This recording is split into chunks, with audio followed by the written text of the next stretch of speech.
7 তাৰিখে মই হাজিৰ হ'ব নোৱাৰো বুলি মই জনাই দিছো। 7 তাৰিখে মোৰ দেউতাৰ শ্ৰাদ্ধ আছে আগবেলা আৰু পিছবেলা মোৰ CEC মিটিং আছে। CIDয়ে যদি মোৰ টিকেট বিতৰণৰ পাছত মাতে মই যাম। মই ইতিমধ্যে মোৰ কাৰ্যকৰী সভাপতি জাকিৰ হোসেন সিকদাৰক কৈছিলো জনাবৰ কাৰণে। মই যাবলৈ ভয় কৰা মানুহ নহয় আৰু গ্ৰেপ্তাৰ হ'বলৈ ভয় কৰা মানুহ নহয়। কিন্তু অসমীয়া ৰাইজক ইয়াৰ উত্তৰ লাগিব যে 2745টা গোচৰ আপোনালোকে কি কৰি আছে। ড্ৰাগছ এডিক্ট বিচাৰিব নোৱাৰে, সিন্ডিকেটৰ মাফিয়াবিলাকক বিচাৰিব নোৱাৰে।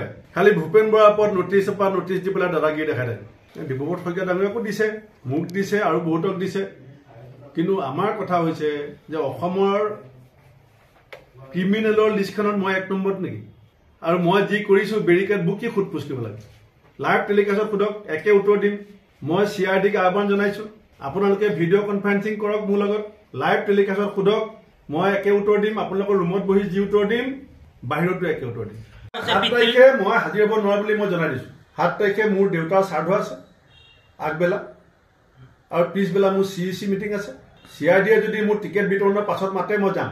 মই ইতিমধ্যে মোৰ কাৰ্যকৰী সভাপতি জাকিৰ হোসেন সিকদাৰক কৈছিলো জনাবৰ কাৰণে। মই যাবলৈ ভয় কৰা মানুহ নহয় আৰু গ্ৰেপ্তাৰ হ'বলৈ ভয় কৰা মানুহ নহয়। কিন্তু অসমীয়া ৰাইজক ইয়াৰ উত্তৰ লাগিব যে 2745টা গোচৰ আপোনালোকে কি কৰি আছে। ড্ৰাগছ এডিক্ট বিচাৰিব নোৱাৰে, সিন্ডিকেটৰ মাফিয়াবিলাকক বিচাৰিব নোৱাৰে। খালি ভূপেন বৰাৰ ওপৰত নোটিছ দি পেলাই দাদাগিৰি দেখাই থাকে। ডিব্ৰুগড় শইকীয়া ডাঙৰীয়াকো দিছে, মোক দিছে আৰু বহুতক দিছে। কিন্তু আমাৰ কথা হৈছে যে অসমৰ ক্ৰিমিনেলৰ লিষ্টখনত মই 1 নম্বৰত নেকি? আৰু মই যি কৰিছো বেৰিকেড বুকি সোধপোছ কৰিব লাগে। লাইভ টেলিকাষ্টত সোধক, একে উত্তৰ দিম।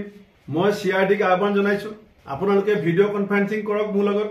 লাইভ টেলিকাষ্টত সোধক, মই একে উত্তৰ দিম। আপোনালোকৰ ৰুমত বহি যি উত্তৰ দিম বাহিৰতো একে উত্তৰ দিম। 7 তাৰিখে মই হাজিৰ হ'ব নোৱাৰো বুলি মই জনাই দিছো। 7 তাৰিখে মোৰ দেউতাৰ শ্ৰাদ্ধ আছে আগবেলা আৰু পিছবেলা মোৰ CEC মিটিং আছে। CIDয়ে যদি মোৰ টিকেট বিতৰণৰ পাছত মাতে মই যাম। মই ইতিমধ্যে মোৰ কাৰ্যকৰী সভাপতি জাকিৰ হোসেন সিকদাৰক কৈছিলো জনাবৰ কাৰণে। মই যাবলৈ ভয় কৰা মানুহ নহয় আৰু গ্ৰেপ্তাৰ হ'বলৈ ভয় কৰা মানুহ নহয়। কিন্তু অসমীয়া ৰাইজক ইয়াৰ উত্তৰ লাগিব যে 2745টা গোচৰ আপোনালোকে কি কৰি আছে। ড্ৰাগছ এডিক্ট বিচাৰিব নোৱাৰে, সিন্ডিকেটৰ মাফিয়াবিলাকক বিচাৰিব নোৱাৰে। খালি ভূপেন বৰাৰ ওপৰত নোটিছ দি পেলাই দাদাগিৰি দেখাই থাকে। ডিব্ৰুগড় শইকীয়া ডাঙৰীয়াকো দিছে, মোক দিছে আৰু বহুতক দিছে। কিন্তু আমাৰ কথা হৈছে যে অসমৰ ক্ৰিমিনেলৰ লিষ্টখনত মই 1 নম্বৰত নেকি? আৰু মই যি কৰিছো বেৰিকেড বুকি সোধপোছ কৰিব লাগে। লাইভ টেলিকাষ্টত সোধক, একে উত্তৰ দিম। মই CIDক আহ্বান জনাইছো, আপোনালোকে ভিডিঅ' কনফাৰেন্সিং কৰক মোৰ লগত।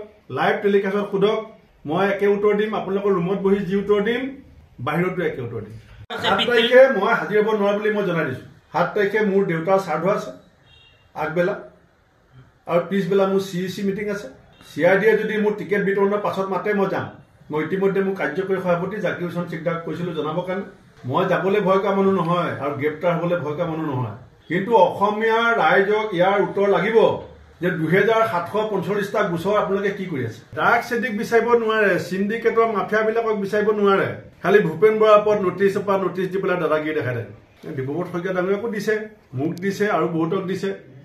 কিন্তু আমাৰ কথা হৈছে যে অসমৰ ক্ৰিমিনেলৰ লিষ্টখনত মই 1 নম্বৰত নেকি? আৰু মই যি কৰিছো বেৰিকেড বুকি সোধপোছ কৰিব লাগে। লাইভ টেলিকাষ্টত সোধক, একে উত্তৰ দিম। মই CIDক আহ্বান জনাইছো, আপোনালোকে ভিডিঅ' কনফাৰেন্সিং কৰক মোৰ লগত। লাইভ টেলিকাষ্টত সোধক, মই একে উত্তৰ দিম। আপোনালোকৰ ৰুমত বহি যি উত্তৰ দিম বাহিৰতো একে উত্তৰ দিম।